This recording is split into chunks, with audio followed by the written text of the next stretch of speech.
lo que derivó en que no puedan acceder a su propia vivienda. Además, propuso mejorar la redacción de varios Tiene el uso de la artículos. palabra el asambleísta Juan Fernando Flores.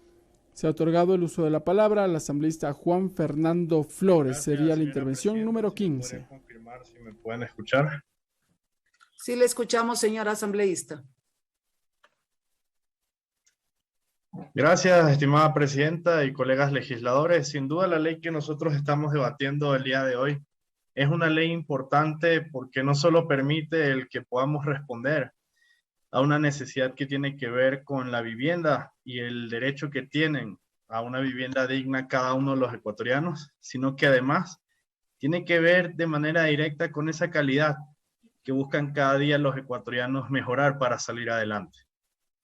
Nosotros en la bancada del Acuerdo Nacional y como representantes del gobierno tenemos varios puntos que consideramos que son pertinentes, que se puedan tomar en consideración, porque son los aportes que podemos dar como legisladores en aras justamente de poder fortalecer esta ley y con ello el poder garantizar que le entreguemos al país una ley que cada día responda más a esas necesidades. Lo primero que nosotros tenemos que mencionar es que en este caso, en el artículo 13 del proyecto de ley, se dispone una confirmación de un Consejo Consultivo de Vivienda de Interés Social, algo que nosotros consideramos que debe ser revisado porque ya está incorporado en el artículo 52 de la Ley Orgánica de Participación Ciudadana y con lo cual podríamos estar generando un proceso de duplicación de normativas que al final son consejos que, si bien tienen que tomar las decisiones, deben tomarse en consideración que esa duplicidad no necesariamente garantiza una mayor efectividad. Adicionalmente, consideramos que hay elementos que tienen que ver respecto a los subsidios de la vivienda de interés social, donde nosotros debemos fortalecer que de manera taxativa estos subsidios que se puedan entregar, que se puedan otorgar, sean realmente en función a la realidad del déficit habitacional que tiene el país. Porque esta es una dinámica que nosotros debemos buscar regular, para que justamente no se utilice la política para generar una política populista donde hablamos de la generación de vivienda social para todos y al final no logramos resolver este déficit. Además, consideramos que hay elementos en el artículo 32 del proyecto de ley que deben ser justamente fortalecidos y en este caso tiene que ver con la clasificación de la vivienda, porque en este punto para nosotros es importante que se pueda establecer que en el caso de todos los incentivos que se vayan a establecer en función de la vivienda, realmente esto debe ser regulado dentro de la ley. Entonces, nosotros consideramos que este artículo puede ser perjudicial porque no vamos a poder aplicar una política adecuada de vivienda de interés social que vaya acorde a las realidades no solo del pueblo ecuatoriano, sino además de las dinámicas que tienen cada una de las provincias y las regiones de nuestro país. Así que ahí consideramos que es importante y pertinente que este artículo pueda ser revisado para justamente poder fortalecer ese elemento. Además, hay puntos que tienen que ver con el ámbito local, que es el procedimiento administrativo simplificado, que están contemplados en el artículo 53 y 54. Para nosotros es importante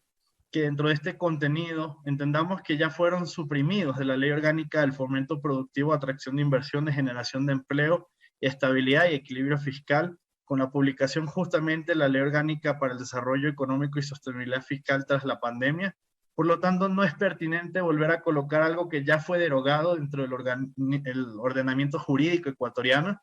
porque no vamos a generar simplemente un proceso donde se esté avanzando, estamos generando más bien un proceso que puede terminar siendo un retroceso.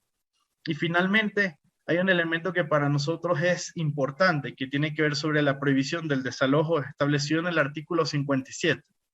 donde se dispone justamente que se proceda a la reversión de las viviendas o al desalojo de los beneficiarios de los proyectos del gobierno central que hubieran incumplido con sus obligaciones y donde se requiere justamente que exista antes una disposición judicial que lo autorice.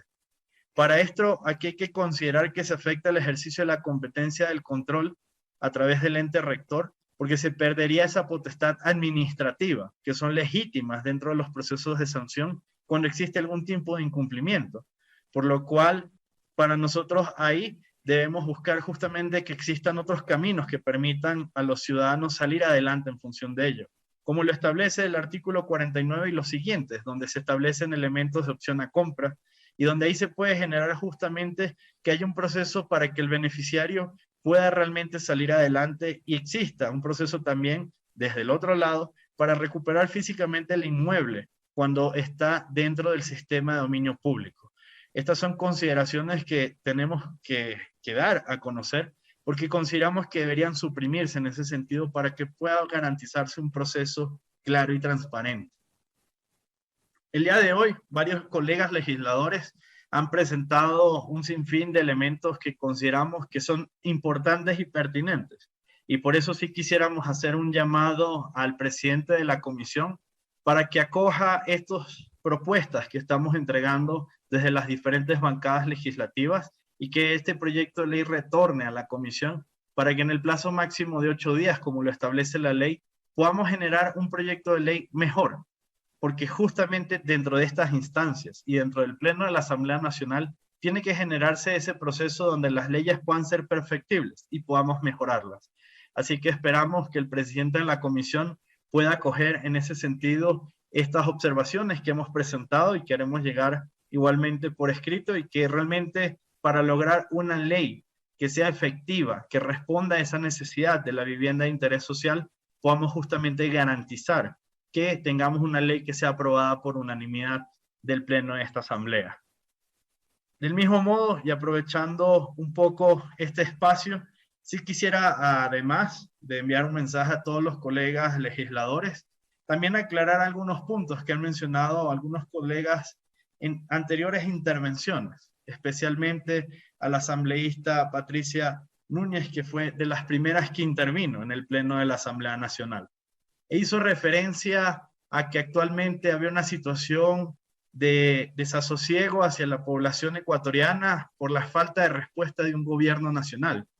y donde incluso se hizo una mención a elementos que ya no tienen sentido cuando justamente habla sobre Pandora Papers y ha quedado claro con el informe del Contralor General de la República de que no existe responsabilidad alguna por parte del presidente Guillermo Lasso, al igual que mencionaba de que los avances que hemos logrado, donde se menciona que justamente se ha logrado avanzar en materia del salario o, por ejemplo, en materia de la corrupción, de que justamente no existan denuncias de corrupción en estos primeros 7 meses del gobierno nacional, es algo negativo. Asambleísta, yo creo que aquí hay que hacer un llamado a la transparencia, a la claridad, y que ya dejemos de generar en la narrativa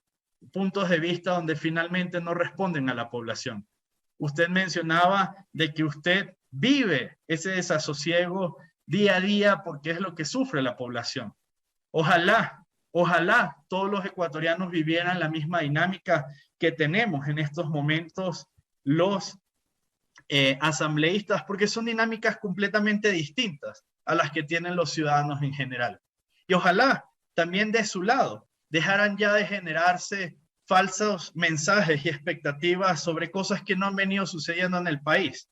donde, por ejemplo, otros colegas legisladores hacen aseveraciones que no tienen ningún sentido, sobre todo ante la mención del nombramiento del nuevo canciller de la República, Juan Carlos Holguín, donde tratan de nuevamente generar una especie de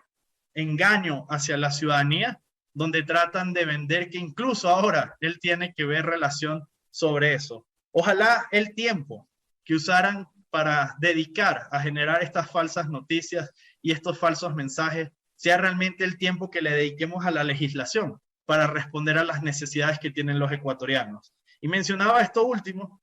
porque una colega legisladora ha hecho mención en redes sociales y en varios espacios a que existe responsabilidad sobre el nuevo canciller de la República en función sobre supuestas empresas offshore para tratar de mantener esa dinámica de mentiras que lamentablemente el día de hoy no han podido comprobar. Invitamos a los legisladores de la bancada de UNES a que ya dejemos eso y nos dediquemos a legislar, porque incluso esa mención que se ha hecho sobre una supuesta responsabilidad del canciller Juan Carlos Holguín ha sido acabada porque fue verificada la información y se trata de Juan Carlos Holguín, un ciudadano colombiano de apellido, el segundo, de la Cruz, con lo cual se demuestra que no existe responsabilidad alguna sobre ello. Ya dejemos las mentiras, ya dejemos ese punto donde queremos solo generar zozobra en el país y dediquemos el pleno de esta Asamblea Nacional a responder con realidad a las necesidades del pueblo ecuatoriano. Ese es el llamado que hacemos a los diferentes colegas legisladores. Tiene un minuto, señor asambleísta. Podamos responder a las necesidades. Todo nuestro respaldo a este proyecto de ley. Esperamos que el presidente de la comisión pueda acoger el llamado a que devuelva a la comisión y dentro del plazo de 8 días, como establece la ley, puedan acogerse las diferentes observaciones y logremos con eso una ley que con unanimidad le respondamos a las necesidades de la vivienda de interés social para todos los ecuatorianos. Muchas gracias, presidente. Escuchamos allí al asambleísta Juan Fernando Flores.